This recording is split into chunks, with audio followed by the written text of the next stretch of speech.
Спасибо вам за тишину. Под таким названием в районной библиотеке Алекминского района прошло трогательное и одновременно увлекательное мероприятие ко Дню Победы, рассказывает Ангелина Габышева. Были приглашены ветераны тыла и труда. Очень тепло их поздравили ученики 4-й школы, отдел молодежи, семьи и спорта и приготовили мини-концерт с песнями, танцами и трогательными до глубины души стихотворениями. Снегом запорошенные прядки, коротко остриженных волос. Это я, не бойтесь, все в порядке. И я молчала, кончился допрос. Только б не упасть сынолю бою, окрик рус, и ты идешь назад, и опять глумится над тобою гитлеровская армия солдат. Вечер оказался насыщенным. Все присутствующие подпевали песни о войне под гармонь Альберта Петровича Потапова.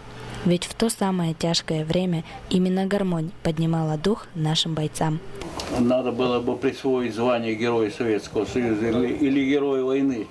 Она точно так же, как солдаты, сражалась, поднимала дух бойцам.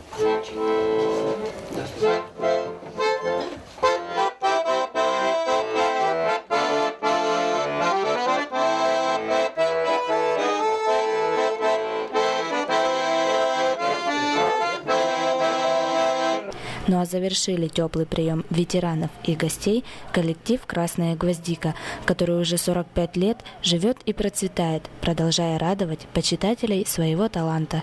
Ангелина Габышева, Максим Коплов, НВК «Саха», Алекминск.